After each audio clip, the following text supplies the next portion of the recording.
देखिए जैसे जो पिच प्रेडिक्शन आई कि हार्ड है, और अगर मैं बात करूं डायमेंशंस की ग्राउंड की, तो भी 70 ऑड उन्होंने कही, और उन्होंने कहा कि बिहाइंड पे थोड़ा प्रॉब्लम है, मेरे ख्याल से वहाँ कुछ छोटी बाउंड्री है।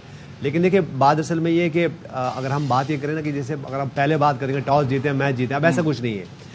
अगर ठीक है इस वक्त न्यूजीलैंड फील्डिंग कर रही है, अगर वो कहीं इंग्लैंड 400 रन कर देते हैं या 425 रन कर जाते हैं या इसके इर्द गिर्द कर जाते हैं, तो फिर चेस करना भी मुश्किल हो जाता है। क्योंकि अगर मैं वेदर की बात करूं वहाँ पे, तो अभी ह्यूमिड है, गर्मी है, तो पास में तो ये होता था कि आप टॉस जीतो और ह्यूमिड में बैटिंग कर लो ताकि बाद में जो है वो आपको आसानी हो जाए। लेकिन क्योंकि अभी आपके पास आपकी टीम कॉम्बिनेशन इतना अच्छा हो जाता है, आपके पास अगर मैं दोनों टीमों की बात करूं तो आखिर तक 8, 9, 10 तक इनके पास ऑलराउंडर्स होते हैं, बैटर्स होते हैं, बॉलिंग होती है, ऑप्शंस आपके पास खुले होते हैं। तो और फिर पहला मैच होता है, तो पहला मैच में भी बाजू का कैप्टन ये भी करते हैं कि वो पहले फील्डिंग कर लेते हैं ताकि थोड़ा सा आपको पता चल जाए कि एग्जैक्टली कितने रन्स आपको चेस कर रहे हैं और क्या सिचुएशन है।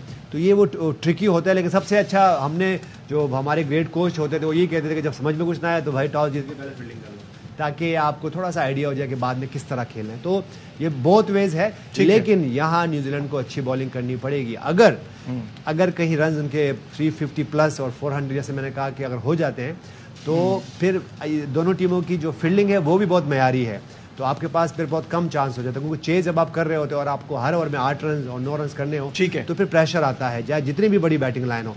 तो स्मार्टली ये टॉस को जो न्यूजीलैंड जो यूज़ करना चाह रहे हैं उनको यूज़ करें और कोशिश करें कि वो 350 के नीचे कंटेन करें ताकि उनको बाद में चेस करना आसान हो जाए। जी, अगर दोनों टीमों को देखा जाए तो अब तक दोनों के दरमियान 95 वनडे इंटरनेशनल हुए हैं, और कमाल की बात यह है कि 45 इंग्लैंड जीता है, 44 न्यूजीलैंड जीता है। तो अब देख सकते हैं कि बराबरी कितनी ज़्यादा है, स्टैंडर्ड उन्होंने मेंटेन किया हुआ है।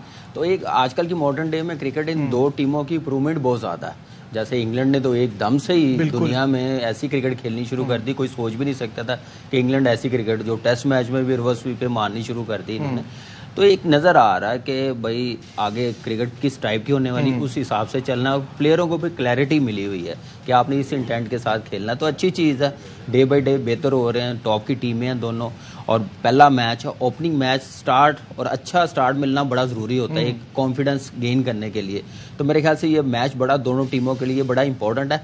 अब देखना पड़ेगा कि अब न्यूजीलैंड की बॉलिंग क्या करती है, कितने रन्स करने देती है फिर, क्योंकि एक कॉन्फिडेंस न्यूजीलैंड के पास इसलिए कि 345 रन्स उन्होंने बड़े इजी चेस किए। ठीक है प्रैक्टिस मैच था, लेकिन उसका कॉन्फिडेंस जरूर आता है। उसका कॉन्फिडेंस ये है कि आज उन्होंने टॉस जीता, पहले बॉलिंग करने का फैसला किया। तो ये सारी प्लानिंग होती है, गेम अवेयरनेस होती है, तो बड़ा ज़बरदस्त मेरे ख्याल से डिसीजन है। लेकिन अंडर लाइट अच्छी बैटिंग होती है, और ज़्यादा अच्छी बैटिंग होती है। 1 से 2 ओवर निकल जाएं तो फिर मज़ा भी आता है, क्योंकि हमने इंडिया में यूनुस भाई ने भी 100 मोहाली में किया हुआ, घास था तो अंडर लाइट इन्होंने फिर मैच जितवा के आए। तो ये चीज़ें सामने रखते हुए हमने कहा कि इंडिया में कोई फ़र्क नहीं पड़ेगा अंडर लाइट बैटिंग। ठीक है बासित भाई, एक तो ये दोनों टीमों के हवाले से आपसे जानना चाहूँगा कि गेम बहुत लेवल बड़ा अप कर दिया है इन्होंने, स्पेशली इंग्लैंड ने। गेम सबके लिए, जो मॉडर्न क्रिकेट की हम बात करते हैं, उसको सही तरीके से फॉलो कर रहे हैं। प्लेइंग इन इंडिया, इन अहमदाबाद, इन दोनों टीमों में किसको आप फेवरेट देख रहे हैं ज़्यादा? ओबियसली इंग्लैंड ज़्यादा फेवरेट है, और न्यूजीलैंड का जो कैप्टन है वो इतना सीजन्ड कैप्टन नहीं है, क्योंकि अगर विलियमसन हो तो बात समझ में आती है।